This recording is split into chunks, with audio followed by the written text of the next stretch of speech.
Governors from around the U.S. meeting to discuss the challenges facing their states and the administration's policies, including our next guest from the Granite State.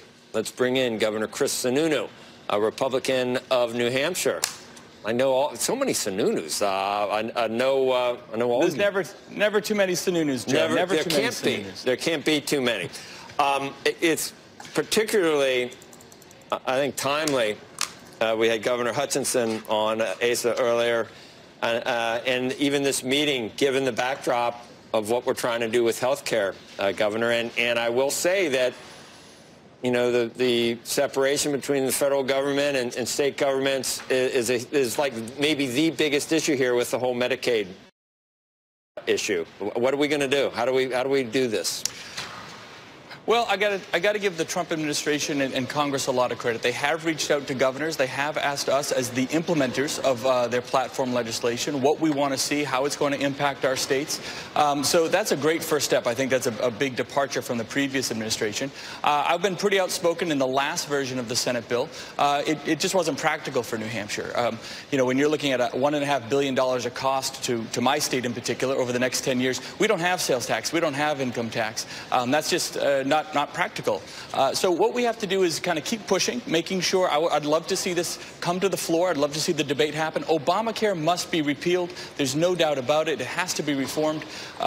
You know, one thing that I think a lot of people miss in this conversation is they're looking at reforming Obamacare, which is critical, and basic Medicaid entitlement reform, kind of pre-2008 type stuff. So when you put those two things together, I think they're really conflating two separate issues. My argument is to take them separately. Look at Obamacare reform. Look at entitlement reform. Both of those have to have long, substantial arguments and bring them to the floor of both the House and the Senate. But when you put them both together, the cost implications are huge to a state like New Hampshire. We'd really be in a position much worse than pre-2008. And as an advocate for New Hampshire and as an advocate for my constituents, we just have to make sure they understand the practical implications of what they're proposing.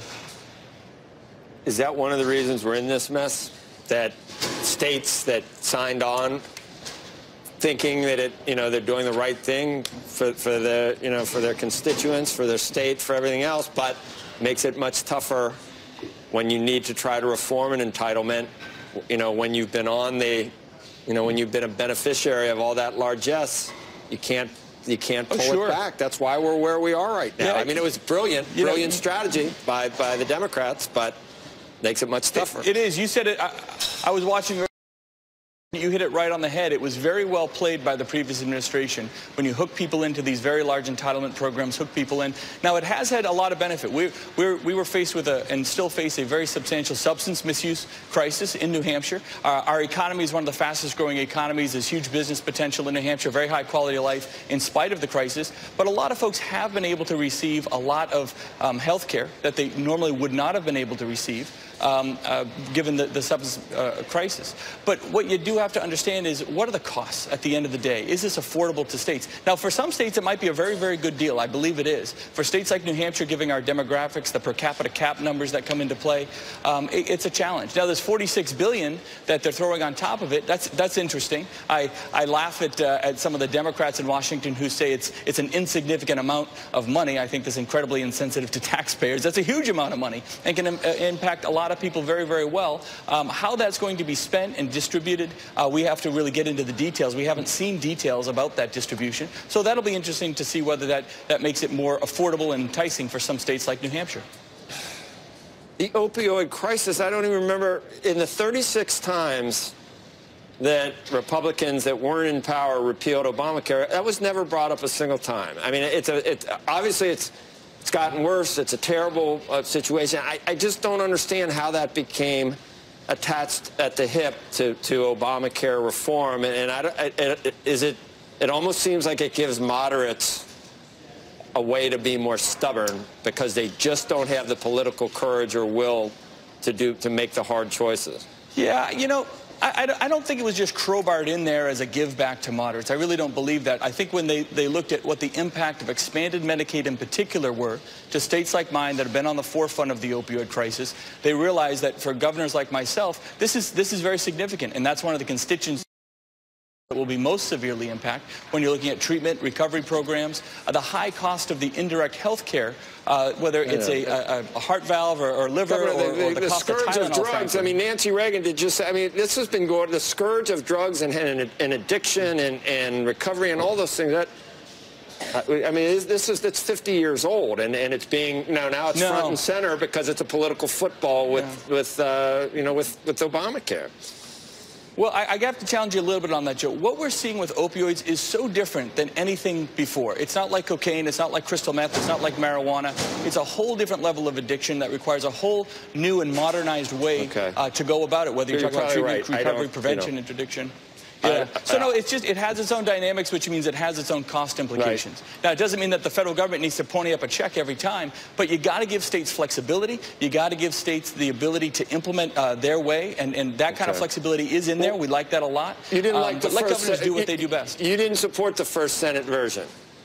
What about this one? No, I know I did not. What about this one? Can you I think how the $46 billion is going to be allocated has not been specified, and I'd love to take a look at that, and that really could offset a lot of the cost implications that right now are not practical for the state. So you're not voting again, on it I encourage anyway. it to come to the floor. You're not voting on it anyway. No, but we're talking about it. We're talking about it, and we're talking to the Senate. No, I understand, but I'm wondering whether, and you probably are representative of someone like Susan Collins, or I mean, I look at that. You got Susan Collins. We got two no's. You got Susan Collins. Yeah, well, you got her, and then you got Rand Paul, and that, like, you got the whole universe covered in those two. And well, I'm probably right in the middle. Let's put me there. You think it goes? You think it even gets to where it can be debated?